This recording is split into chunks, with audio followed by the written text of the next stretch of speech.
2026 மாநிலங்களவை இடம் ஒதுக்கப்பட்டிருப்பதாக அதிமுக அறிவித்திருக்கிறது. இந்நிலையில் தற்போது நிர்வாக ஆசிரியர் கார்த்திகை செல்வன் நம்மோடு இணைப்பில் இருக்கிறார். அவரிடம் பேசலாம். வணக்கம் சார்.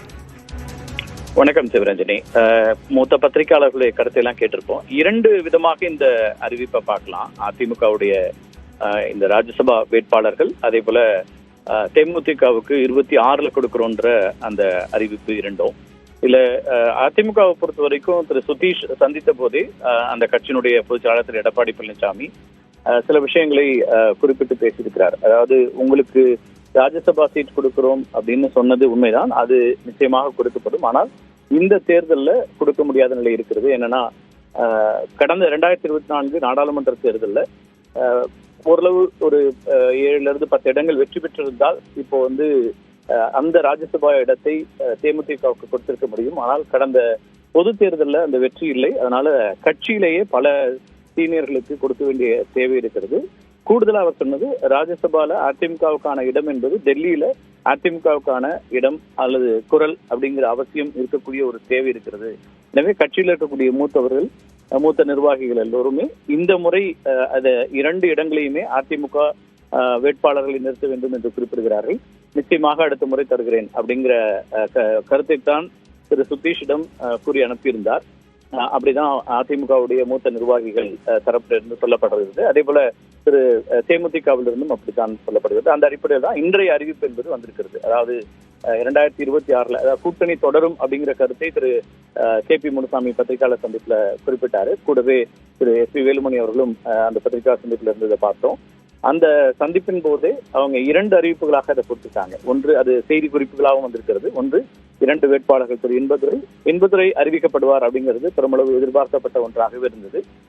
அதுல தனபாலுடைய அறிவிப்பும் இதுல சில கணக்குகள் அடிப்படையில அவருக்கான அந்த ப்ரையாரிட்டி வடக்கு மாவட்டத்திலிருந்து வட தமிழ்நாட்டிலிருந்து கொடுக்கப்பட வேண்டும் என்ற இடத்திலிருந்து அவருக்கு கொடுக்கப்பட்டிருக்கிறது. திரு ஜெயக்குமார் உள்ளிட்டவர்கள் பெயர் இதுல பரிசீலனைக்கு இருந்தாலும் கூட அவர் சட்டமன்றத்தில் வர வேண்டும் என்பதனால இங்க திரு இன்பதுரைக்கும் அதே போல திரு தனபாலுக்கும் ஒதுக்கப்பட்டிருக்கிறது. அதே நேரத்தில் 26 தேமுதிகவுக்கு ஒதுக்கப்படும் அப்படிங்கிற ஒன்றையும் அறிவித்திருக்கிறாங்க. தேமுதிக எங்கள் கூட்டணியில் தொடர்கிறது அப்படிங்கிற அறிவிப்பையும் திரு KP முனுசாமி கொடுத்திருக்கிறார்.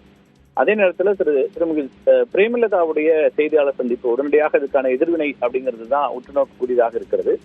அவர் இதுல நீங்க கூட்டணியில் தொடர்கிறீர்கள் அப்படின்னு அதிமுக சொல்கிறதுங்கிற கேள்விக்கு செய்தியாளர் அது யார் சொன்னாங்கன்றதுல ஒரு தடுமாற்றம் வந்த போது அவங்களே சொல்றாங்க, இது KP முனுசாமி பெயரை குறிப்பிட்டு அவர் சொன்னார் அப்படிங்கிறது சொல்றாங்க. அப்ப அந்த பத்திரிகையாளர் சந்திப்பை பார்த்து விட்டு அதற்கு பிறகு இவருடைய எதிர்வினை அப்படிங்கிறது வரதை பாக்குறோம். அப்ப அதுல அவங்க சொல்றாங்க, இது ஒரு தேர்தல் அரசியலை நோக்கி தான் இந்த நகர்வுகள் இருக்கின்றன அப்படிங்கிறாங்க. அதாவது 25 நடக்கக்கூடிய மேலவை உறுப்பினர் ராஜ்யசபாவுக்கான இடம் கொடுக்காம 26 தருகிறோம் அப்படின்னு சொல்வதன் மூலமா சட்டமன்ற தேர்தலை நோக்கின ஒரு நகர்வுல தான் அதிமுக இதை அணுகுகிறது.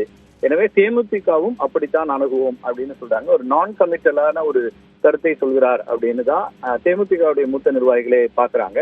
அதாவது வேறு எந்த முடிவுகளும் உடனடியாக எடுத்துவிட மாட்டார் என்றாலும் கூட இதுல தனக்கு இருக்கக்கூடிய உடனடியாக இதற்கு இப்படி ஒரு அறிவிப்பை கொடுத்ததற்கான நன்றி அப்படின்னு ஒரு அறிவிப்பை அவர் கொடுக்கல. அதே நேரத்துல கூட்டணி பற்றிய கேள்விக்கும் நீங்க அவர்களிடம் தான் கேட்க வேண்டும்ங்கிற ஒரு இடத்தை சொல்றாங்க. அப்புறம் அதே நேரத்துல தொடக்கமே அவங்க திமுகவுக்கு நன்றி தெரிவிக்கிறாங்க. ஏன்னா திமுகவுடைய பொதுக்குழுல திரு விஜயகாந்த் அவர்களுக்கான இரங்கல் நிறைவேற்றியதற்கான நன்றிங்கிறாங்க. கூடுதலா விஜயகாந்த் அவருடைய இறுதி ஊர்வலம் அல்லது அவருக்கான இறுதி மரியாதை செலுத்தப்படும் போது முதலமைச்சர் MK ஸ்டாலின் உள்ளிட்டவர்களெல்லாம் இருந்ததையும் குறிப்பிட்டு பேசுகிறார். அதுதான் தொடக்கமா வச்சிருக்கிறாரு. அதுக்கு பிறகு அதிமுக விஷயத்தையும் சொல்றாங்க. இதுல இருந்து நம்ம ஒரு அரசியல் ரீதியாக பார்வை என்ன முன்வைக்கப்படுதுன்னா, தேமுதிகவை பொறுத்த வரைக்கும் இன்னமும் காலம் இருக்கிறது, தேர்தலுக்கான காலம் இருக்கிறது.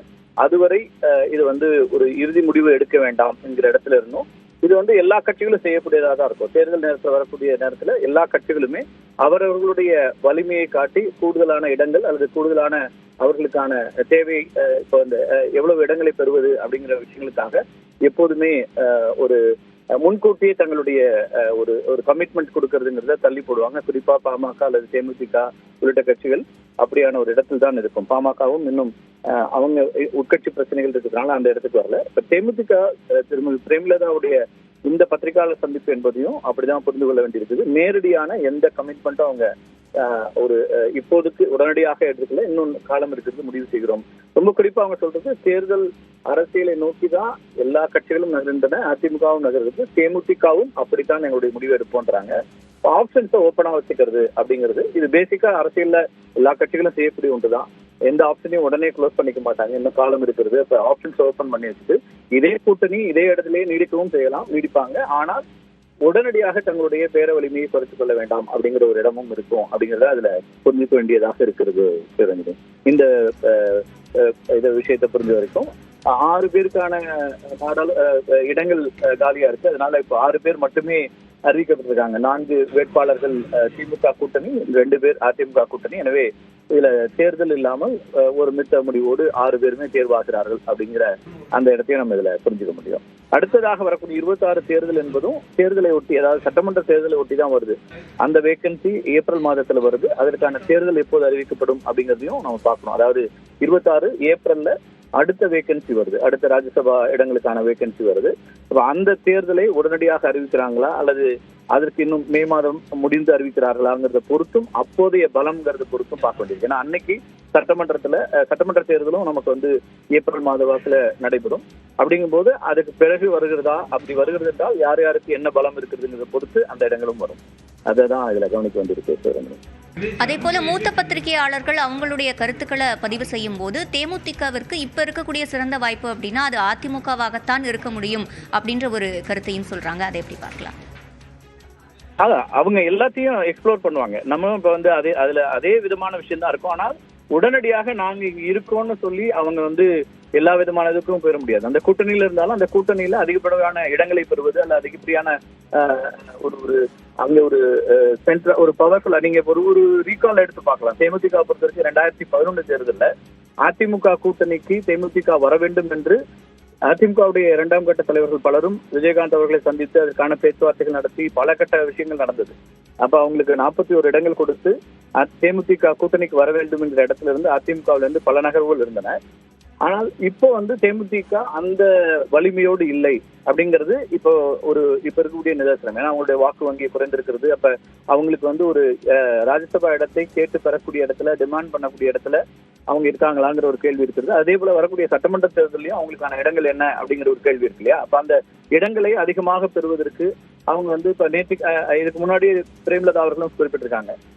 நீங்களாக யூகங்களாக எண்ணிக்கையெல்லாம் போடுறீங்க, இரட்டை இலக்க எண் அப்படின்லாம் சொல்றீங்க, அப்படியெல்லாம் போட வேண்டாம், நாங்க உறுதியான எண்ணிக்கையை சொல்லுவோம் அப்படிதான் சொல்றாங்க. அப்ப அவங்களுக்கு ஒரு எதிர்பார்ப்பு அதிகமாக இருக்கிறது அப்படிங்கறத நம்ம புரிஞ்சுக்க முடியுது. அந்த எதிர்பார்ப்புக்கு ஏற்ற வகையில ஒரு கட்சியினுடைய தலைவராக அவங்க பொதுச்செயலாளராக அந்த இடத்துல இருந்து எவ்வளவு அதிகமான இடங்களை பெறுவது அப்படிங்கிறதுக்கான விஷயங்களுக்கும் போவாங்க. அதனாலதான் இப்போதே அவங்க எல்லாவற்றிலும் உடனடியாக நாங்கள் உங்களோடு தான் இருக்கிறோம்ங்கிற மாதிரி விஷயத்த சொல்லாம தேர்தலை ஒட்டி தேர்தலுக்கு அரசியலை நாங்களும் மேற்கொள்கிறோம் சொல்றாங்க. அதான் நான் குறிப்பிடுறேன். அவங்க வேறு மாற்று முகாம்களுக்கோ அல்லது மாற்று வாய்ப்புகளையோ தேடுவாங்க அப்படிங்கிறதுல அதுக்கான வாய்ப்பு குறைவென்றாலும் இதுல இருக்கிற இடத்துலயும் உடனே அவங்க எல்லாவற்றையும் ஒத்துக்கொண்டு போக வேண்டிய அவசியம் இல்லை அப்படிங்கிற இடத்துல இருந்து அவங்க அதை அணுகிறாங்கன்னு தான் பார்க்க வேண்டியது. தேமுதிகவிற்கு மாநிலங்களவை சீட் தருவதாக கூறி கடமையை அதிமுக செய்திருப்பதாக பிரேமலதா விஜயகாந்த் தற்போது செய்தியாளர்கள் சந்திப்பில் கூறியிருக்கிறார். இது தொடர்பாக விளக்கியமைக்கு நன்றி திரு கார்த்திகை செல்வன்.